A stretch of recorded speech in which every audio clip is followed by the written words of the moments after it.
Saya sampaikan shalom. Puji Tuhan, selamat sore, selamat beribadah dalam kasih Tuhan Kristus. Saya percaya ketika kita saat ini boleh datang kepada Tuhan bukan suatu kebetulan, tetapi kita boleh memiliki hati yang rindu untuk memuji dan menyembah nama Tuhan. Kita awali pada sore ini. Saya undang saudara depan berdiri. Kita datang pada Tuhan dengan pujian hati yang menyembah. Haleluya.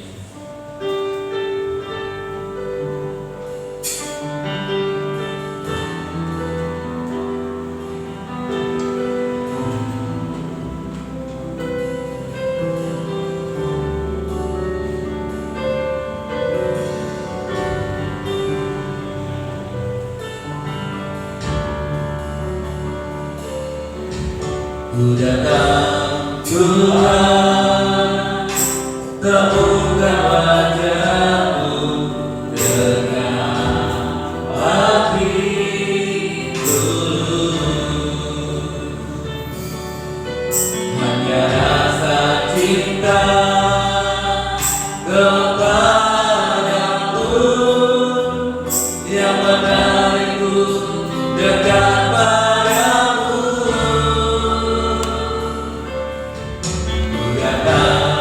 Tuhan, temukan wajah-Mu dengan hati tulus.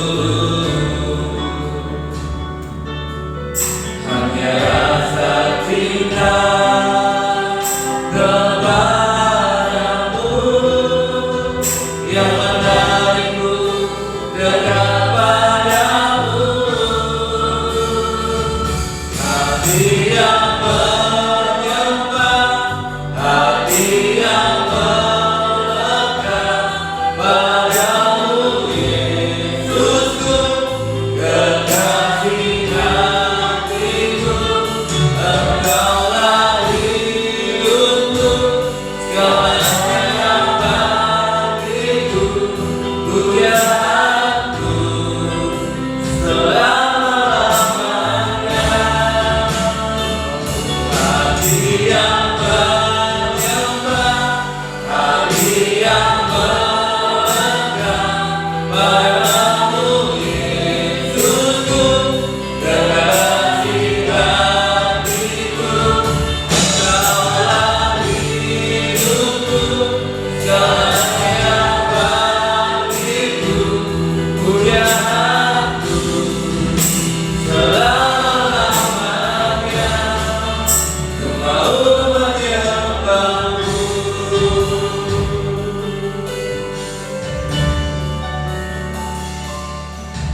Ku datang Tuhan, temukan wajah-Mu dengan hati tulus.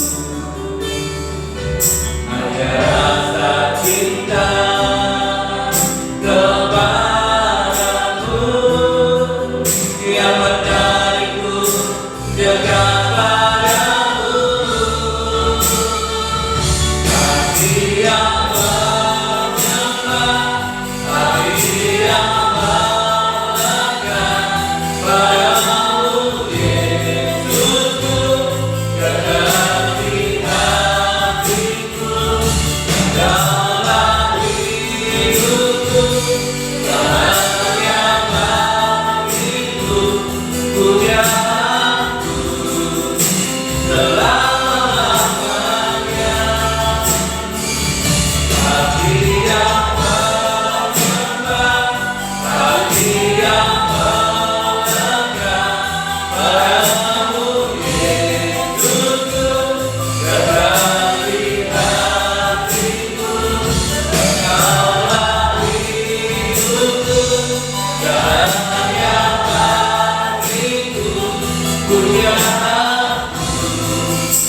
bersyukur pada sore hari ini untuk kesempatan yang Kau anugerahkan dalam kehidupan kami, sehingga kami boleh datang kepada Tuhan lewat ibadah yang Tuhan sediakan di dalam kehidupan kami.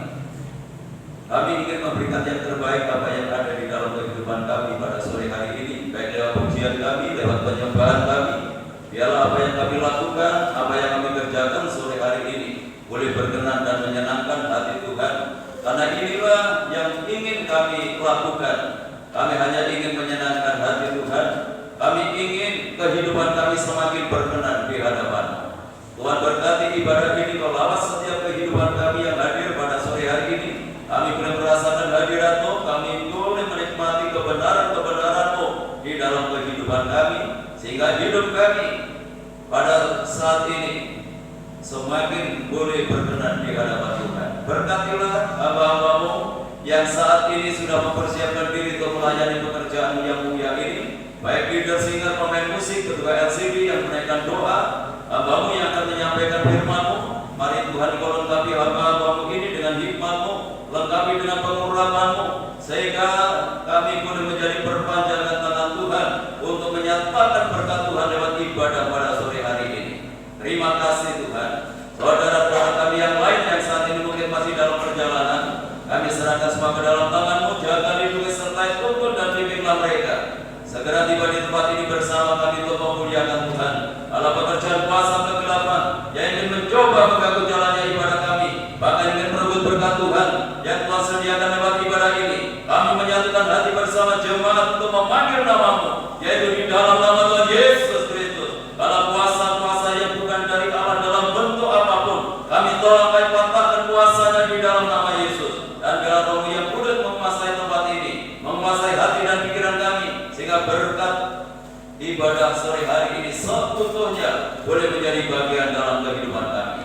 Tuhan berkati tiap gereja-gereja-Mu yang saat ini sedang mengadakan ibadah yang sama yang kami lakukan. Bagaimana Tuhan memberkati kami, Tuhan memberkati mereka semuanya, agar nama Tuhan dipermuliakan. Hanya di dalam nama Tuhan Yesus Kristus Kepala Gereja, kami serahkan segala doa kami buka ibadah kami pada sore hari ini.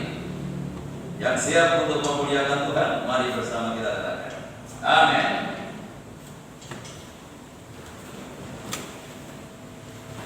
Halo?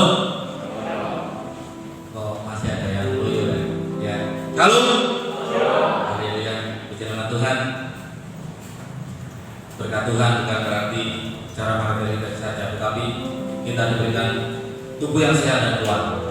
Itu merupakan anugerah yang besar yang Tuhan berikan dalam kehidupan kita. Dan biarkan kita saat ini boleh bersyukur oleh karena kebaikan Tuhan. Kita alami kebaikan Tuhan. Haleluya Yesus. Aku selalu bersyukur kepada-Mu.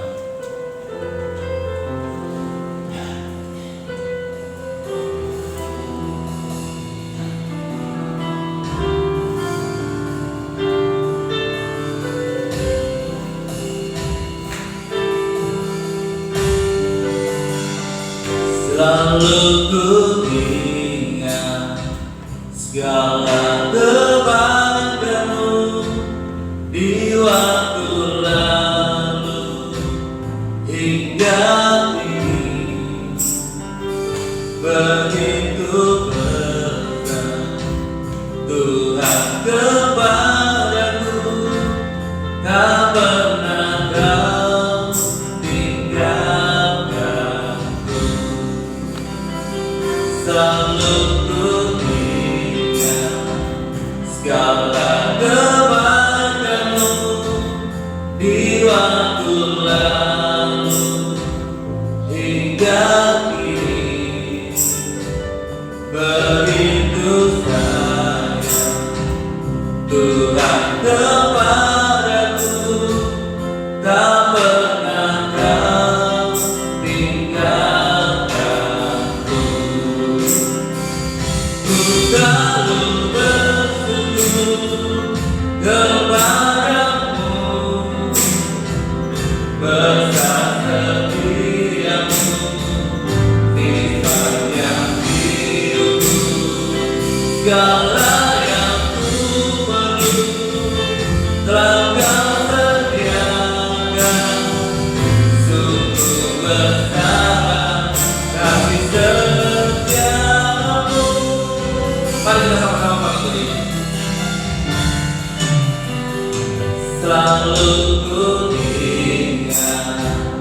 segala kebaikan-Mu di waktu lalu hingga kini.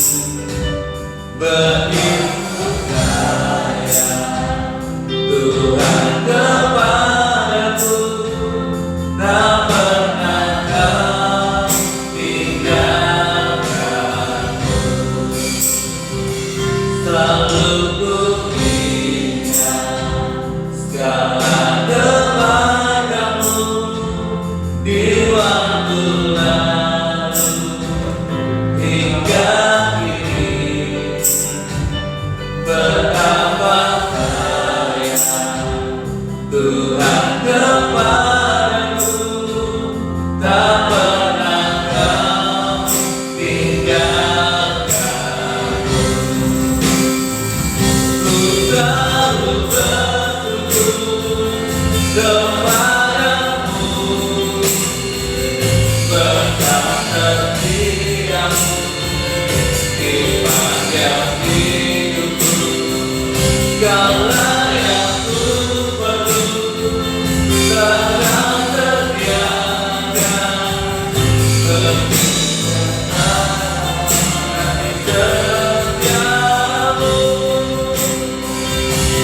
Selalu bersyukur kepadamu, berkat setiamu di panjang hidupku.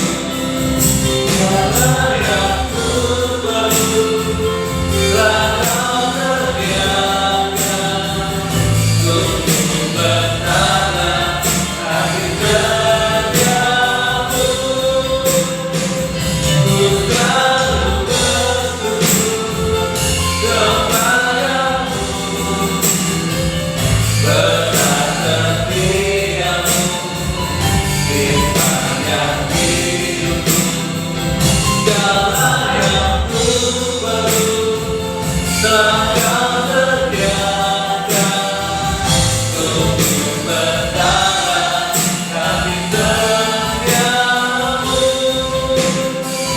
Ku selalu bersyukur kepadamu, berkat setiamu di panjang hidupku. Kaulah yang ku perlu, telah Kau sediakan untuk bertambah kasih setiamu. Sungguh bertambah kasih setiamu. Amin Bapak Ibu. Haleluya. Tuhan tak pernah meninggalkan kita. Haleluya Yesus. Sebentar kita akan mendengarkan firman Tuhan. Kita siapkan hati kita. Tanyakan pujian Tuhan punya cara. Kau selalu punya cara untuk menolongku. Kau selalu punya jalan keajaiban-Mu. Kau dahsyat dalam segala perbuatan-Mu, dan ku tenang di dalam jaramu. Kau selalu punya cara untuk menolongku. Kau selalu punya jalan keajaiban-Mu. Kau dahsyat dalam segala perbuatan-Mu, dan ku tenang di dalam jaramu.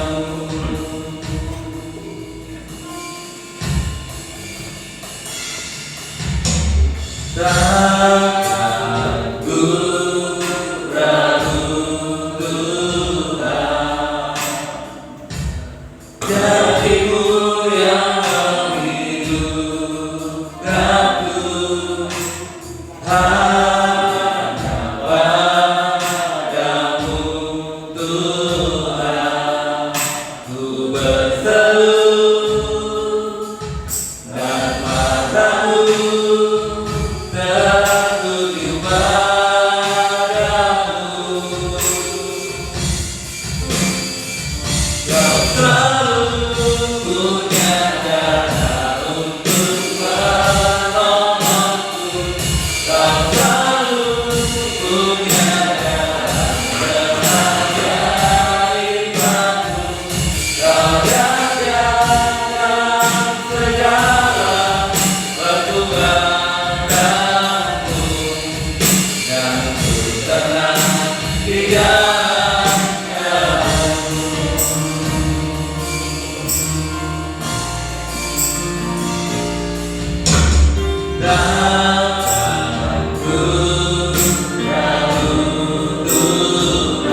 Mari kita satukan hati kita untuk kita datang kepada Tuhan. Bapak kita lebih kita di dalam doa, mempersiapkan hati menerima kebenaran firman Tuhan yang Tuhan nyatakan kepada kita pada sore hari ini.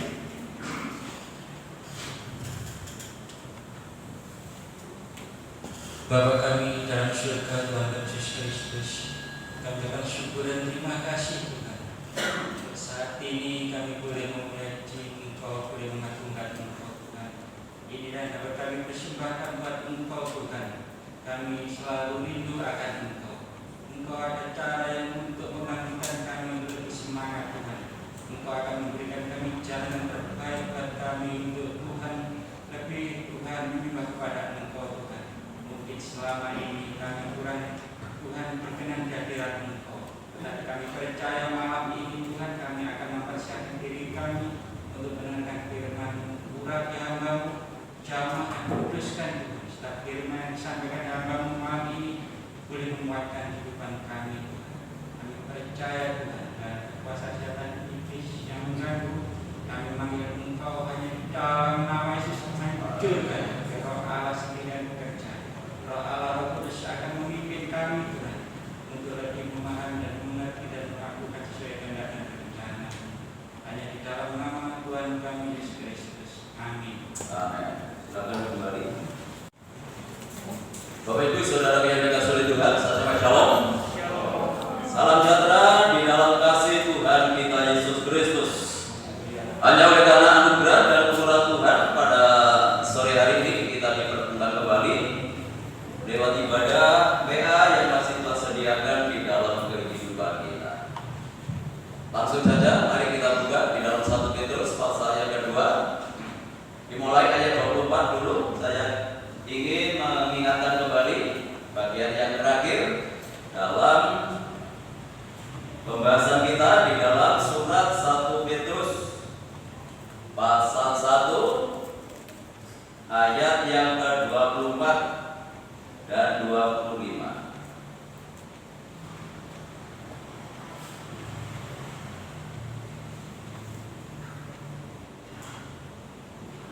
Dan 1 Petrus pasal 2 ayat 24 dan 25 di situ tidak ada masalah. Bisa ditambah ya. Ia sendiri telah memikul dosa kita dalam tubuhnya di kayu salib, supaya kita yang telah mati terhadap dosa hidup untuk kebenaran. Oleh bilur-bilurnya kamu telah sembuh, sebab dahulu kamu sesat seperti domba, tetapi sekarang kamu telah kembali kepada gembala dan pemelihara jiwamu. Puji Tuhan. Pada ayat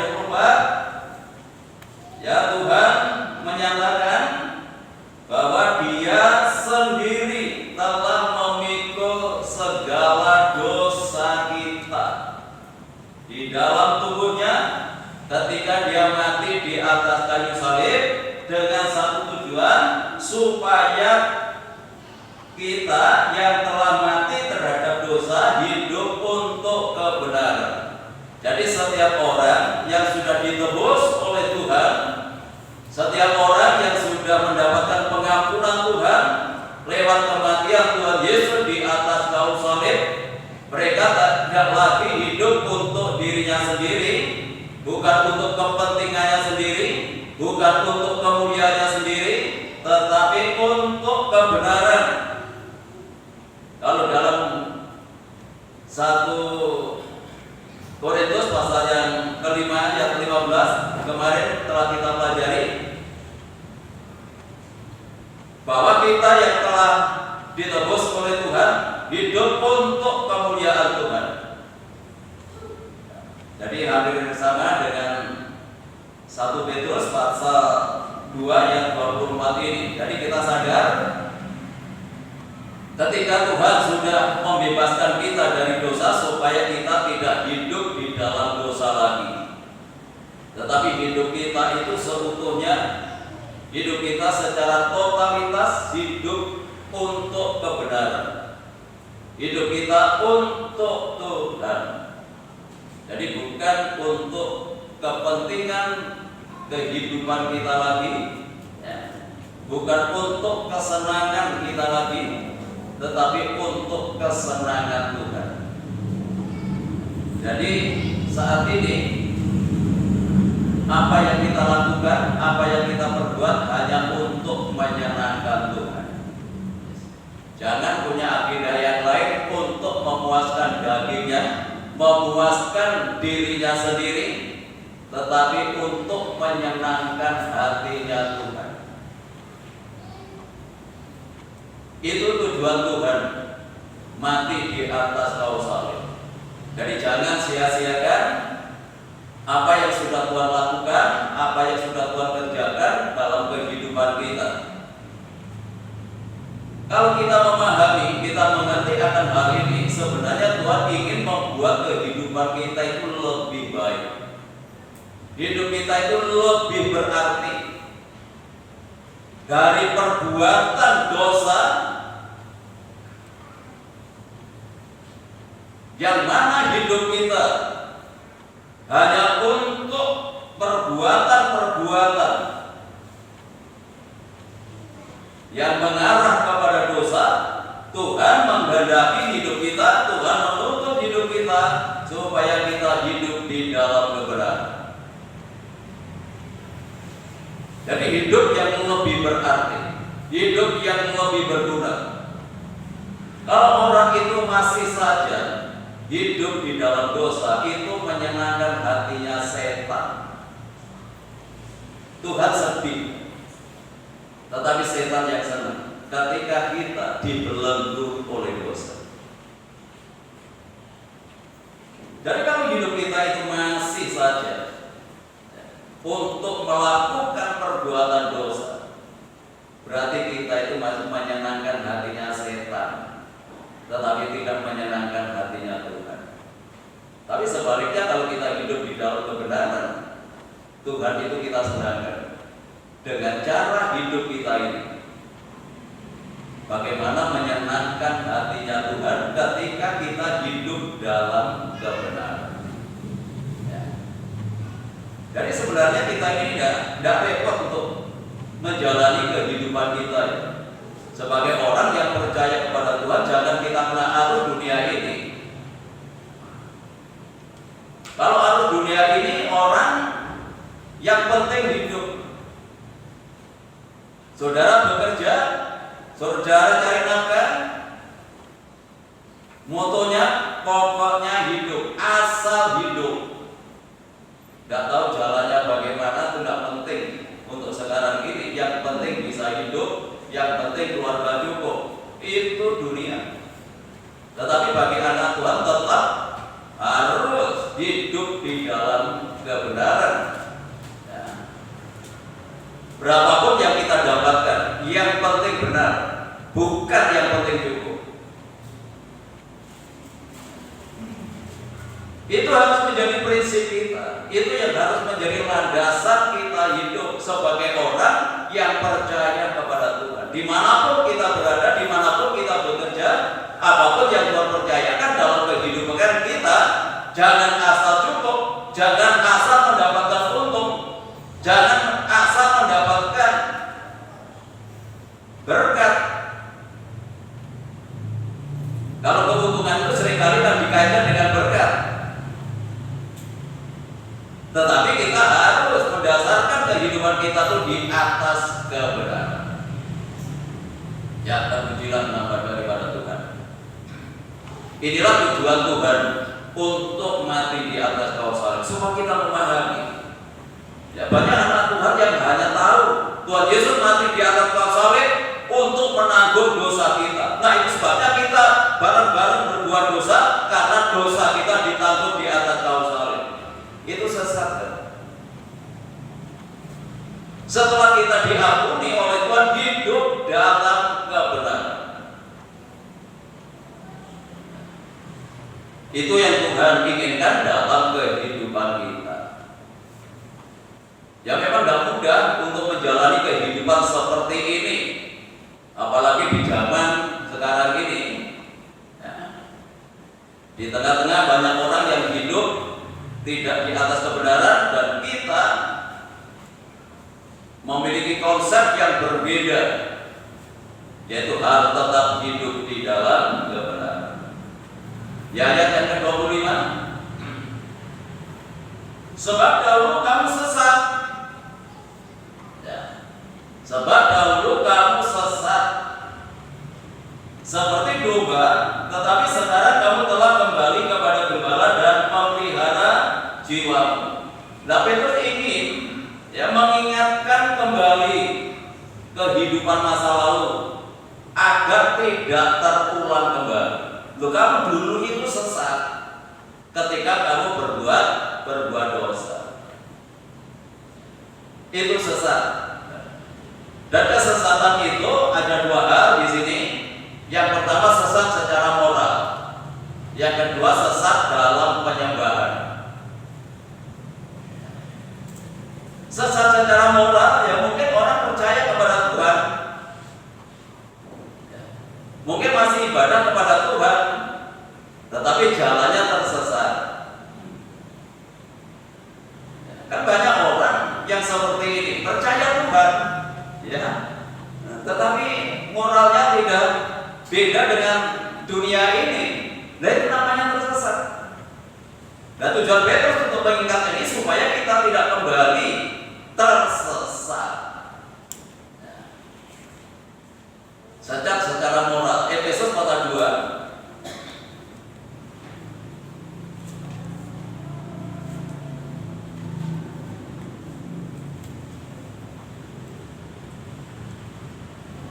Efesus pasal 2 mulai ayat 1. Karena mengikuti jalan dunia ini,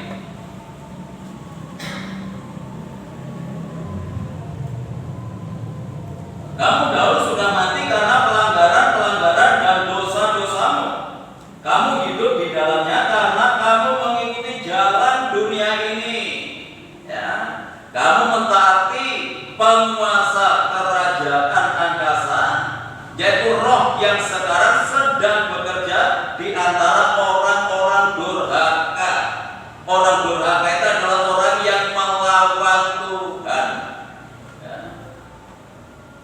Sebenarnya dahulu kamu semua juga terhitung di antara mereka ketika kami hidup dalam hawa nafsu daging dan menuruti kehendak daging dan pikiran kami yang jahat.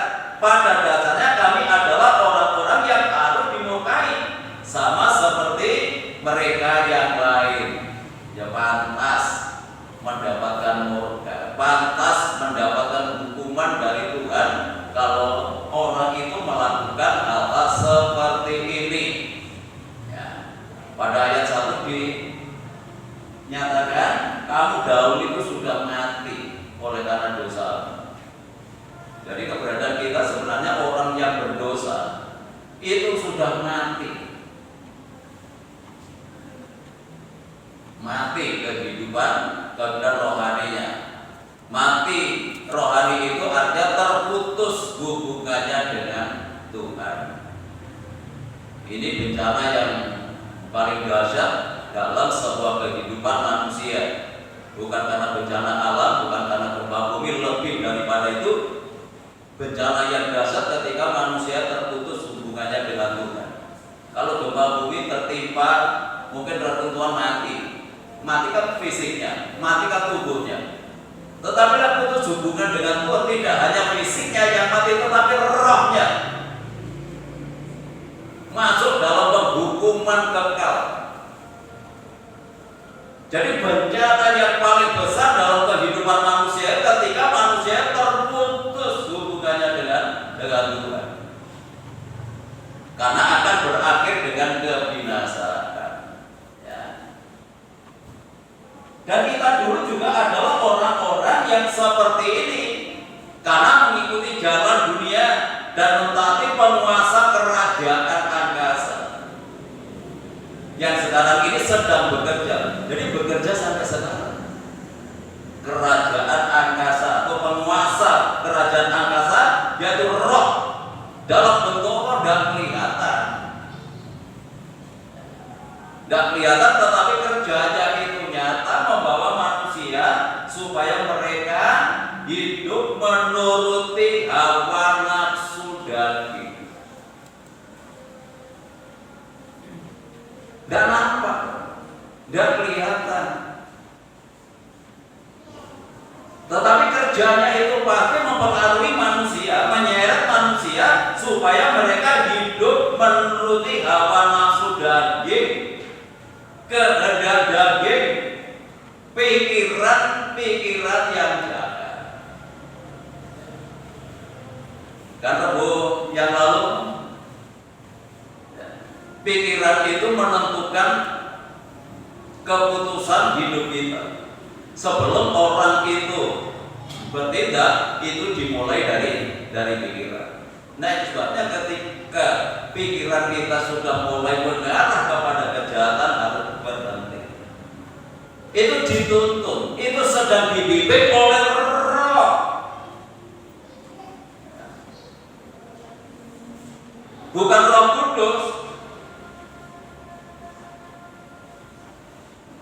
tetapi roh atau penguasa kerajaan angkasa ini yang menguasai alam ini. Nah, itu sebabnya ketika pikiran kita sudah mulai meleset dari kebenaran, itu harus segera kembali sebelum membuatkan sebuah tindakan yang menyakitkan hatinya Tuhan.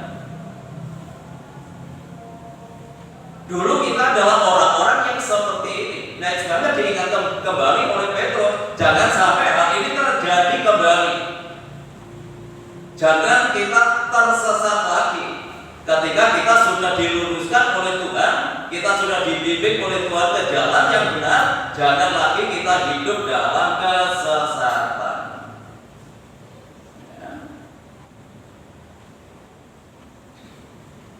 Ya, orang-orang yang seperti ini patut, firman Tuhan katakan, patut layak untuk dimurkai oleh Tuhan. Ya, tentu kita tidak ingin mendapatkan murka Tuhan. Kita tidak ingin mendapatkan hukuman Tuhan, tetapi kita mendapatkan anugerah Tuhan. Ya. Nah, untuk itu marilah kita tetap berjalan di dalam kebenaran. Jangan lagi hidup kita dikuasai kejahatan, jangan lagi hidup kita dikuasai keinginan atau kehendak daging kita, tetapi biarlah hidup kita selalu dikuasai oleh kebenaran yang akan membuahkan, yang akan menghasilkan kemuliaan bagi Tuhan. Jadi ini bentuk kesesatan yang pertama, kesesatan secara moral. Orang nggak bisa berbuat baik, pikirannya jahat, pikirannya jahat, menuruti hawa nafsu dagingnya. Yang kedua, Jadi kita bisa mengontrol diri kita sendiri, apakah kita sudah hidup di dalam kebenaran atau kita masih tersesat di hidup kita.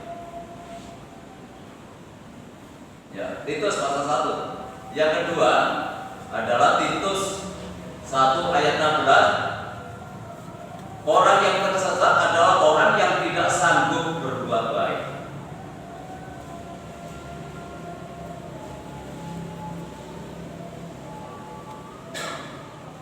Titus 1 ayat 16. Mereka mengaku mengenal Allah, tetapi dengan perbuatan mereka, mereka menyangka Dia, mereka keji dan durhaka dan tidak sanggup berbuat sesuatu yang baik. Ini adalah orang yang sesat. Sesat secara moral itu seperti ini: mengaku mengenal Allah, mengaku mengenal Tuhan, mengaku beribadah kepada Tuhan, ya. Tetapi dengan perbuatan mereka, mereka itu menyangkal Tuhan. Kan banyak orang nggak mengerti, banyak orang nggak paham akan kebenaran ini. Yang penting nampak di gereja, yang penting kelihatan di gereja, yang penting kelihatan berdoa, yang penting kelihatan menyembah kepada Tuhan. Tapi orang yang menyembah kepada Tuhan itu tidak sebatas, ya, kita menjalani ritual ibadah, tetapi harus kita wujudkan dalam sebuah tindakan perbuatan.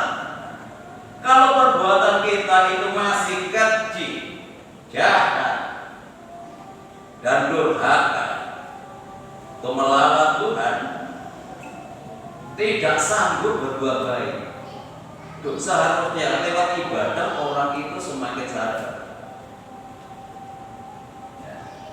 Lewat ibadah itu orang yang mengenal kepada Tuhan itu seharusnya semakin sadar dan semakin harus bisa berbuat yang baik.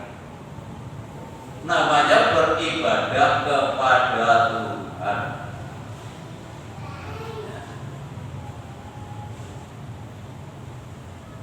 Bapak Ibu yang dikasihi oleh Tuhan, upaya Tuhan untuk membuat manusia itu memiliki kehidupan yang baik.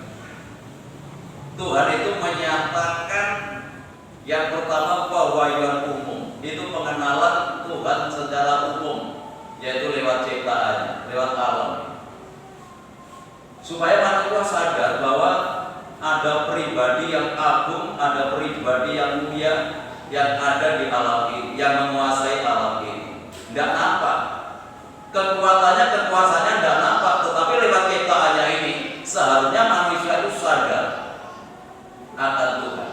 Tetapi itu hanya sebatas menyadarkan manusia bahwa Tuhan itu ada.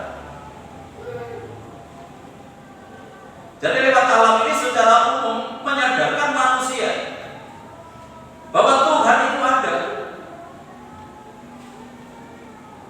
Tetapi ciptaan ini tidak sanggup untuk mengubah kehidupan manusia, karena kehadiran Tuhan lewat alam ini hanya menyadarkan manusia supaya ngerti tentang Tuhan. Nah, itu sebabnya Tuhan menyatakan lewat pewahyuan khusus, bahwa khusus itu lewat inkarnasi Tuhan Yesus Kristus ke dalam dunia ini. So manusia itu bisa melihat perbuatan yang dilakukan oleh pribadi Allah di dalam kehidupan kemanusiaan Tuhan Yesus Kristus. Loh, sampai seperti ini loh upaya Tuhan ini untuk membawa manusia supaya manusia itu memiliki kehidupan yang lebih baik lewat contoh secara langsung. Dan ini kan masih dalam pembahasan kita tentang pribadi Tuhan, Ketika dicaci maki tidak membalas dengan caci maki. Itu yang diteladankan Tuhan dalam kehidupan kita supaya kita mengikuti jejaknya. Itu hanya salah satu yang Tuhan pertontonkan dalam kehidupan kita yang harus nyata dalam hidup kita. Dan kita tidak hanya itu yang kita lakukan, seluruh perbuatan yang dilakukan oleh Tuhan itu harus nyata. Dan itu akan membawa kepada keselamatan. Tidak hanya mengenal kepada Tuhan, tetapi akan mengubah kehidupan kita ini. Iya gimana? Yang disebut pewahyuan khusus. Tidak hanya manusia mengenal kepada Tuhan, tetapi manusia itu bisa mendapatkan anugerah keselamatan. Dan lewat pewahyuan ini bisa mengubah kehidupan manusia itu memiliki kehidupan yang lebih baik.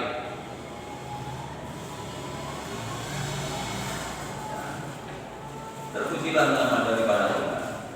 Nah, itu sebabnya kalau Petrus mengingatkan kepada kita masalah kesesatan moral ini, ya dengan satu harapan supaya kita yang hidup di akhir zaman ini kita tidak tersesat. Orang yang tersesat itu pasti tidak akan mendapatkan kemuliaan dari Tuhan, namanya tersesat. Tetapi sebaliknya akan mendapatkan atau menjumpai bencana dalam hidupnya. Ya. Nah, untuk itu marilah pada malam hari ini, ya, kita punya komitmen menjadi anak Tuhan, bisa melakukan setiap kebenaran yang Tuhan nyatakan di dalam kehidupan kita.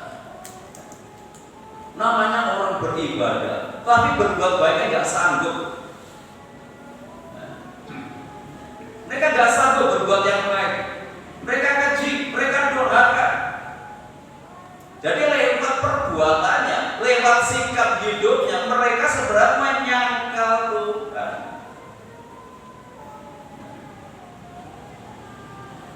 Pengakuannya nggak menyangka, pengakuannya mengakui bahwa Tuhan itu ada. Tetapi lewat perbuatannya sebenarnya mereka adalah orang-orang yang menyangkal Tuhan.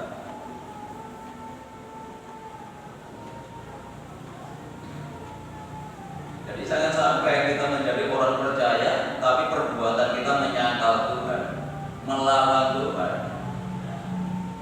gak sanggup untuk berbuat yang baik, inti sesat. Jadi orang yang sedang menuju kepada kebinasaan ini harus kembali kepada Tuhan, harus kembali kepada Gembala, kembali digembalakan. Ya, selanjutnya ini masih berbicara masalah kesesatan. Orang yang sesat adalah orang yang tidak dapat mengangkat lidahnya. Ini bagian dari kesesatan. Ya, Lukas pasal 1 ayat 2.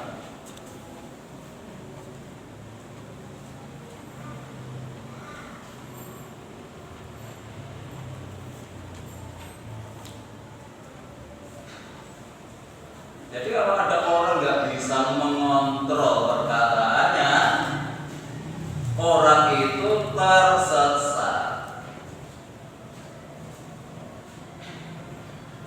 Nah, 26.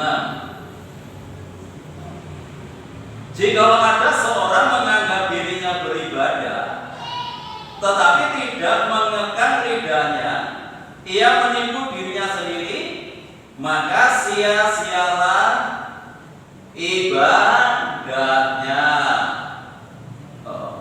Ya, jadi kalau ada orang yang beribadah kepada Tuhan, orang beribadah itu harus dapat mengendalikan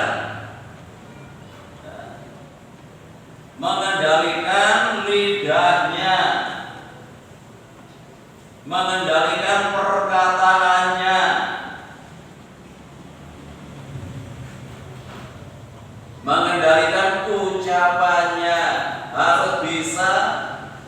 menguasai diri. Ya. Jelas ayat ini mengatakan jika ada seorang yang menganggap dirinya beribadah tetapi tidak mengenggam lidahnya, itu menipu.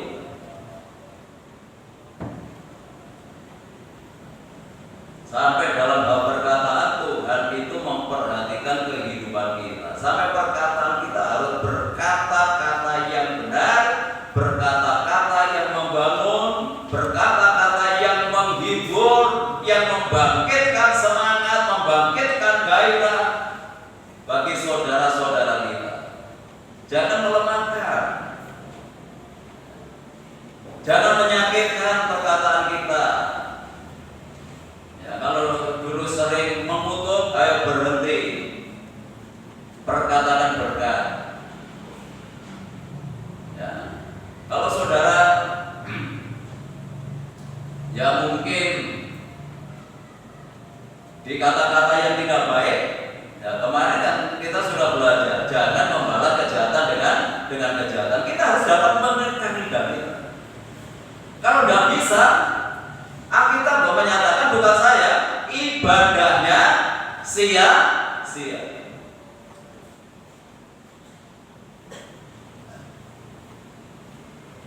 Jadi setiap kita, tidak hanya untuk saudara, untuk saya juga kebenaran ini. Saya tidak ingin jemaat melakukan, saya tidak melakukan. Nah, jadi perkataan itu harus kita kontrol, tidak hanya kepada orang lain. Seringkali hubungan suami istri saja perkataannya menyakitkan, tidak terasa. Benar tidak ya? Padahal sudah menyakitkan istrinya, menyakitkan suaminya, perkataannya. Tetapi dia anggap itu biasa. Tidak. Kita harus dapat mengontrol sampai kepada perkataan dan sebatas perbuatan, sampai perkataan kita Tuhan ingin supaya kita bisa berkata-kata yang benar, berkata-kata yang bisa menghibur, membangkitkan semangat bagi orang lain, apalagi orang-orang dekat kita, ya suami kita, istri kita, anak-anak kita. Ya kadang-kadang kalau kita jengkel, perkataan kita kan sembrono, bahkan mengutuk. Ya, jangan lagi seperti itu. Ya khususnya ibu-ibu yang kalau ngajari anak-anaknya, ya mungkin anaknya gak cepat nangkap, sing goblok, sing bodoh, itu harus dihindari. Jangan pernah berkata anak kita goblok, anak kita bodoh. Coba kalau goblok itu benar, siapa yang rugi? Kan kita yang rugi. Jadi sebenarnya dalam dunia pendidikan itu tidak ada anak yang bodoh. Yang ada itu anak yang tidak mau belajar. Ya. Tidak ada orang bodoh, tidak ada anak bodoh. Kalau dia mau belajar, dengan belajar itu pasti bisa. Ya. Kita harus menjadi orang tua yang bisa membangkitkan. Ketika anak itu mendengar perkataan bodoh, dia semakin minder. Tetapi coba, kalau pendapatnya ada, pasti kamu bisa. Kamu bisa. Itu akan bangkit. Kepercayaan dirinya itu akan bangkit.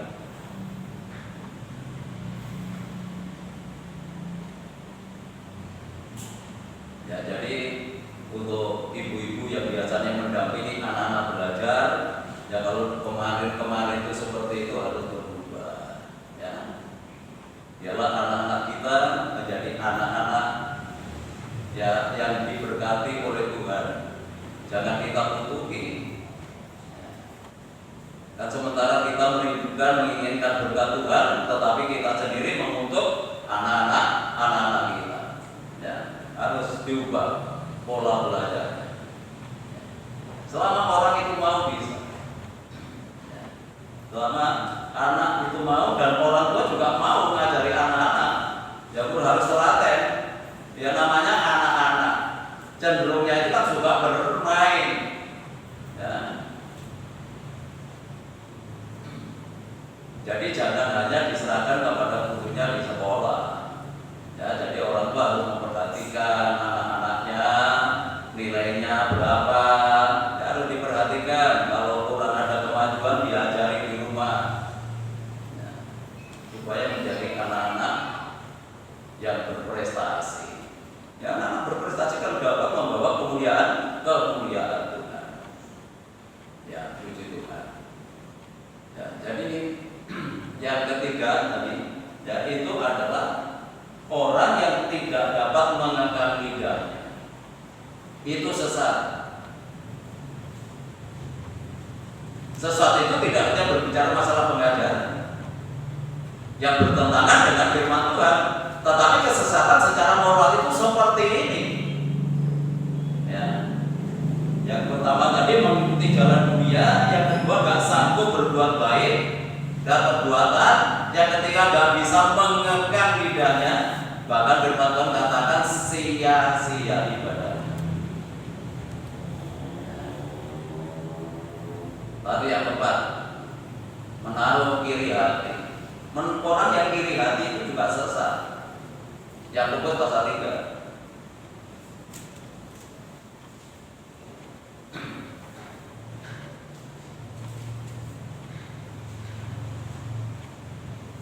Yakobus pasal 3 ayat yang ke-14.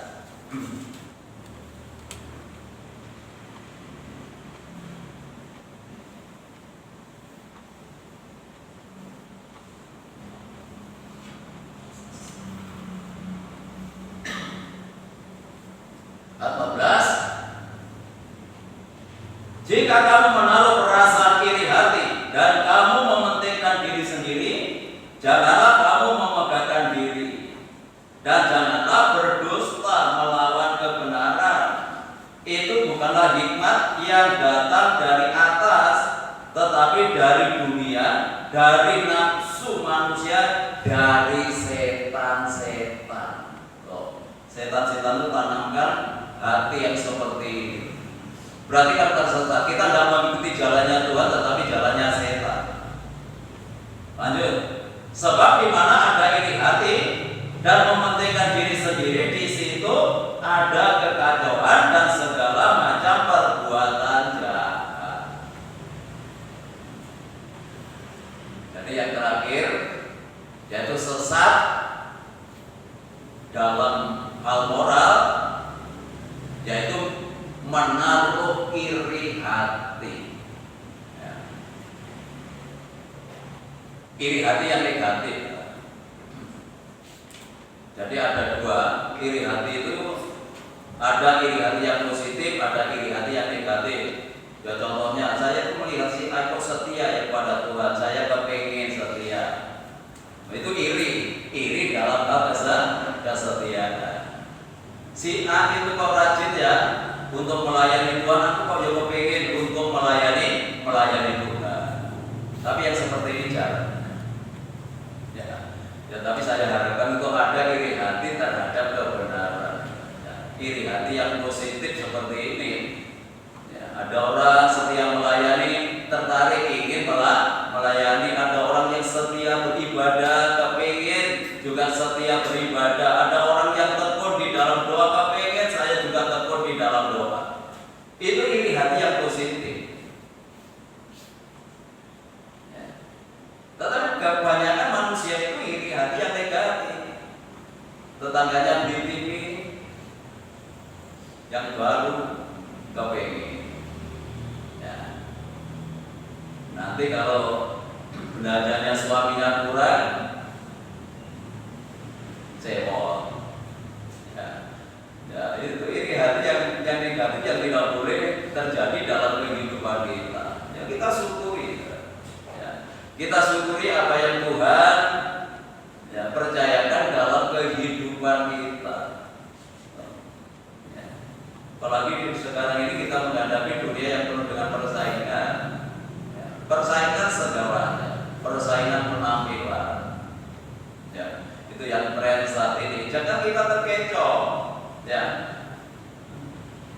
Orang yang iri hati itu tidak pernah akan bersyukur kepada Tuhan.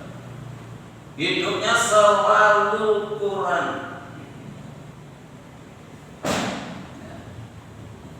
Kalau dulu mungkin gajinya 100 bisa bersyukur. Karena melihat yang lain kok gajinya 200. Waduh. Seandainya aku 200. Tetapi kalau dengan jalan yang benar, kerja lebih keras lagi tidak masalah. Tetapi kalau hanya kepingin saja mendapatkan hasil yang besar, tetapi dengan jalan yang tidak benar, nah ini yang berbahaya. Artinya mengambil sana, mengambil sini, yang penting itu bisa bersaing dengan yang lain. Tidak perlu. Menghidup ini, kita ini segera berakhir. Ya, kita sebentar lagi kita berakhir. Jadi penderitaan yang kita alami di dalam dunia ini tidak ada yang abadi, akan selesai, akan berakhir. Itu sebabnya jangan ya kita ini hanya menggerutu kepada Tuhan. Wadah janji yang jauh lebih mulia daripada itu. Keselamatan itu sangat dahsyat. Kita nikmati dalam kekekalan, kita nikmati dalam keabadian. Hidup dalam dunia ini sebentar lagi kita akan berakhir.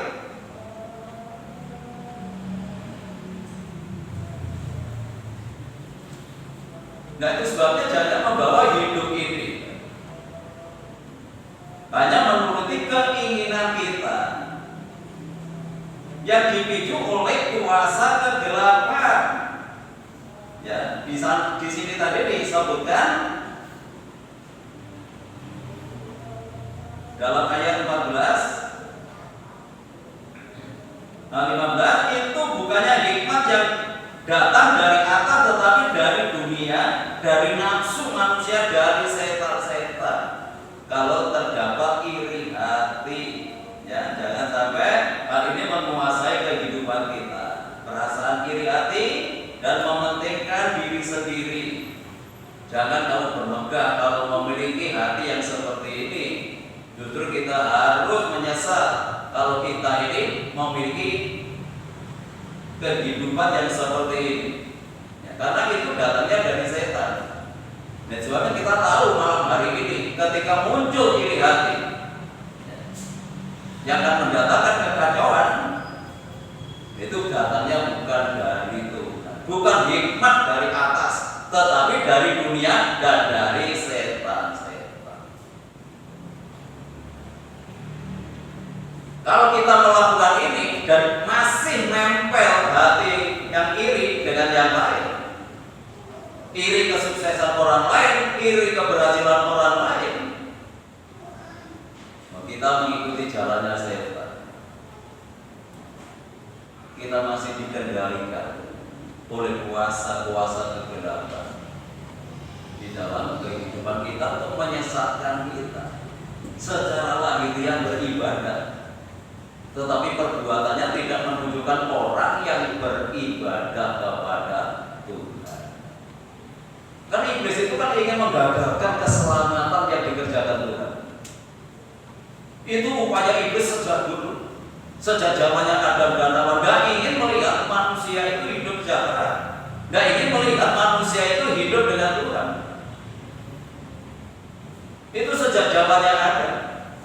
Dan dia bekerja terus sampai hari ini ketika Tuhan menginginkan keselamatan dalam kehidupan manusia, walaupun mereka jatuh ke dalam dosa, maka iblis mencegahnya dengan jalan apa? Menyesatkan ini supaya manusia itu gagal untuk mendapatkan keselamatan dari Tuhan. Mungkin dibiarkan untuk ibadah, tidak apa-apa ibadah, tapi dia serang lewat perbuatan. Nah, marilah malam hari ini kita memahami, kita menyadari, ya, betapa pentingnya tetap hidup di dalam kebenaran. Jadi kalau Rasul Petrus di sini mengingatkan dengan tujuan supaya tidak kembali tersesat, ya. Tetapi kita kembali ya kepada gembala yang akan menggembalakan kehidupan kita, menggembalakan ke dalam jalan yang benar. Jangan jadi kita mengikuti ya jalan dunia ini, jangan mengikuti apa yang menjadi kehendak daripada roh-roh jahat yang ada di udara, ya. Karena itu semua hikmat dari dunia ini yang akan menyesatkan di dalam kehidupan kita, yang membawa kebinasaan. Ya, Tuhan Yesus memberkati kita malam ini. Mari kita siapkan kita untuk kita datang kepada Tuhan. Kita pujikan satu pujian yang tebal, yang menuntun kehidupan kita, yang membimbing hidup kita, ya, ke jalan yang benar.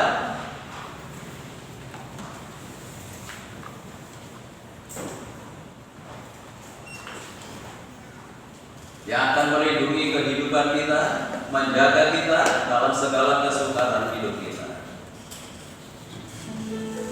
Haleluya. Mari kita kembali kepada Tuhan, dan sampai kita tersesat lagi mengikuti jalan dunia. Amin.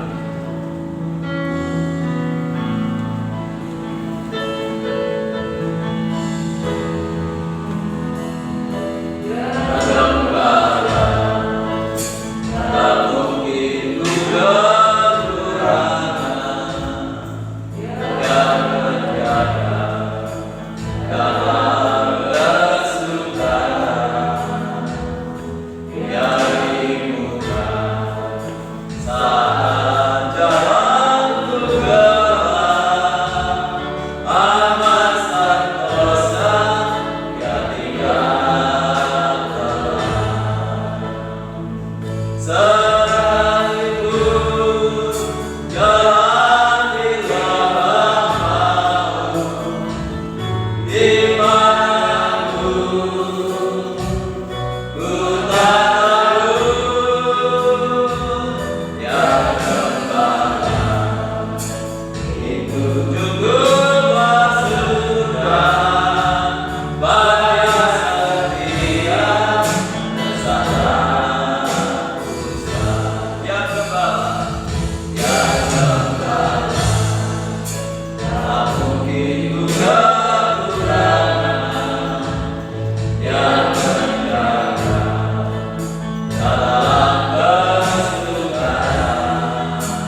surgawi.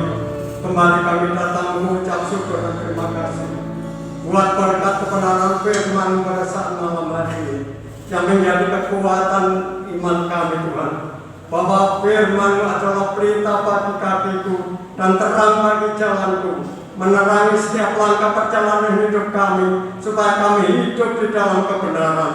Biarlah setiap firman ini terus memperbarui di dalam kehidupan kami, menuntun kehidupan kami supaya kami hidup di dalam kebenaran, supaya kami tidak mengalami sesat secara moral Tuhan, supaya tidak mengikuti jalan dunia, tidak sanggup berbuat baik, tidak dapat mengekang lidah, dan yaitu menaruh pikiran iri hati terhadap sesama Tuhan. Ampuni Tuhan kami yang masih memiliki sifat seperti ini Tuhan. Biar kuasa Roh Kudus Tuhan yang memampukan di dalam kehidupan kami, supaya kami mampu melakukan akan kebenaran firman Tuhan. Terima kasih Tuhan. Bentuk kehidupan kami sesuai dengan rencana dan kehendak daripada Engkau Tuhan, supaya kami hidup di dalam kebenaran. Terima kasih Tuhan. Dan selanjutnya kami menyerahkan hamba-Mu yang sedang menyampaikan sabda kebenaran firman-Mu Tuhan. Engkau memberkati kehidupannya Tuhan. Engkau memberkati kedamaian kesejahteraan di dalam kehidupan rumah tangga Tuhan. Engkau memberkati pelayanannya. Dimanapun hamba-Mu ini melayani sepanjang menjadi berkat bagi jemaat yang dilayani. Terima kasih Tuhan. Inilah doa permohonan kami yang kami alaskan hanya di dalam nama Tuhan Yesus. Haleluya. Amin. Silakan itu. Berapa hal yang perlu kita perhatikan. Yang pertama, kegiatan ibadah kita hari Jumat ada ibadah pemuda di tempat ini jam 6.15 menit. Hari Sabtu ada latihan paduan suara dimulai jam 6. Jadi yang belum bergabung silakan ya untuk mengikuti latihan yang masih kuat tentunya ya. Lalu ibadah hari Minggu disertai dengan perjamuan kudus. Dan untuk masalah baptis saya minta maaf karena hari Senin kemarin Pak Pendeta Mudarto yang kontak saya tidak bisa dilaksanakan tanggal 7 atau minggu depan ini, tapi diundur tanggal 14. Jadi sebenarnya ketika saya bertemu dengan beliau, dia sendiri yang memutuskan ya tanggalnya tanggal 7. Dan sudah saya share, saya umumkan dilaksanakan baptisan tanggal 7. Tetapi kemarin montak lagi nggak bisa. Akhirnya tanggal 14 ya. Dan itu sebabnya saya minta maaf karena selama ini kalau saya mengumumkan tanggal tidak pernah meleset. Ya karena kita masih tergantung orang lain. Ya nanti untuk kedepannya kita punya sendiri ya. Kita punya sendiri supaya bergantung kepada orang lain. Ya, jadi untuk itu saya minta maaf kalau ada penundaan pelaksanaan baptisan. Ya, terima kasih untuk perhatiannya. Tuhan Yesus memberkati kita. Jadi tidak ada hubungan yang lain. Mari kita akhiri ibadah kita. Malam hari ini saya undang semua untuk bagi berdiri dengan pujian terima kasih Yesus.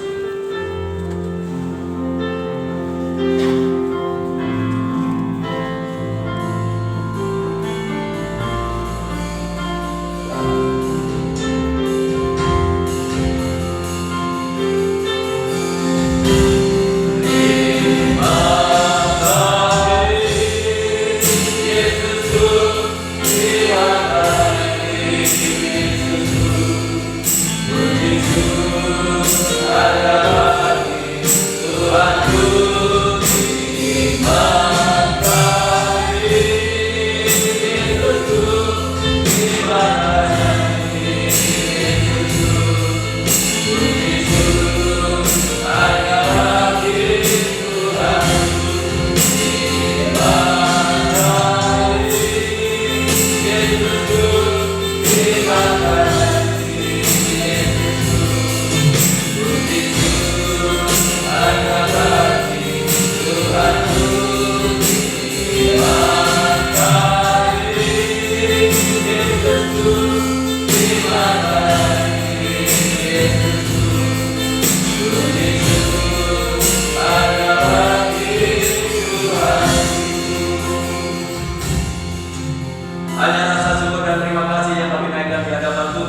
Sebelum kami tinggalkan tempat ini, kami tetap menyerahkan kesehatan Ibu Gembala untuk istri hamba-Mu ke dalam tangan-Mu. Biarlah Tuhan Engkau akan memulihkan dengan tangan Tuhan yang ajaib, sehingga boleh mendapatkan kesembuhan yang sempurna daripada Tuhan. Kami menyerahkan untuk Bapak Timotius yang saat ini dirawat di Rumah Sakit Resawaluyo. Kami juga mohon kemurahan Tuhan. Mari Tuhan Kau ulurkan tangan kuasa-Mu jamaah hamba-Mu ini di dalam nama Yesus Kristus. Dengan tangan kuasa Tuhan yang ajaib, Bapak Timotius boleh disembuhkan, boleh dipulihkan. Kuasa Tuhan boleh dinyatakan. Terima kasih Bapak. Kami menyerahkan Bapak Ibu kami yang sudah berusia lanjut. Biarlah Tuhan anugerahi dengan kekuatan dan kesehatan untuk kelanjutan pembangunan tempat parkir dalam dan kami serahkan. Tuhan buka jalan, menggerakkan orang-orang yang terbeban untuk pelayanan ini sehingga pembangunan ini dapat dilanjutkan kembali. Kami menyerahkan hamba-hamba-Mu yang sudah melayani pekerjaan malam hari ini. Tuhan memberkati mereka semuanya, bahkan semakin memperindah pelayanannya di hari-hari yang akan datang. Kami menyerahkan lingkungan kami, kota kami, bangsa dan negara kami.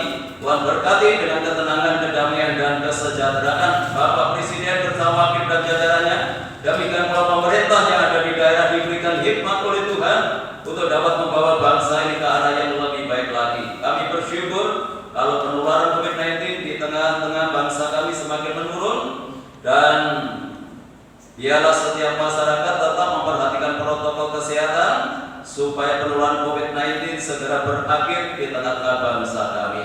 Terima kasih Bapak, terima kasih. Pada akhirnya kami serahkan seluruh sidang Jumat-Mu ke dalam tangan-Mu, baik yang hadir malam hari ini maupun yang tidak hadir, baik yang ada di dalam kota, di luar kota. Tuhan jaga, lindungi, sertai, tuntun dan bimbing mereka supaya tetap hidup dalam kekudusan dan kebenaran dimanapun mereka berada, selalu membawa nama Tuhan dipermuliakan. Terima kasih Tuhan, taruhkan hati jemaat-Mu hati yang setia, hati yang mengasihi, hati yang takut akan Tuhan. Rumah tangga, keluarga, kehidupan jemaat Tuhan berkati dengan kesenangan, kedamaian dan kesejahteraan. Kalau usaha pekerjaan, tugas dan tanggung jawab yang mereka lakukan, Tuhan buat berhasil dan beruntung. Peliharakan seluruh jemaat-Mu dalam kasih-Mu, sehingga tidak ada satu rumah tangga pun yang hidup di dalam kekurangan. Anak-anak yang masih duduk di bangku sekolah, mulai dari playgroup sampai perguruan tinggi, berkati mereka dengan kecerdasan dan kearifan. Jadikan anak-anak yang berprestasi, baik dalam akademinya maupun non-akademinya, jadikan berkat di dalam pergaulannya.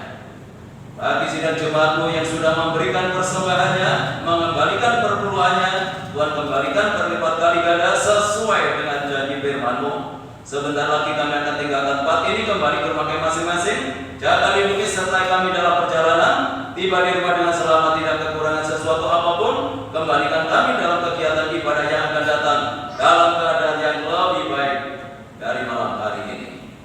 Bapak Ibu Saudaraku yang dikasihi oleh Tuhan, sekarang pulanglah, terimalah berkat damai sejahtera dari Allah Bapa, kasih karunia-Nya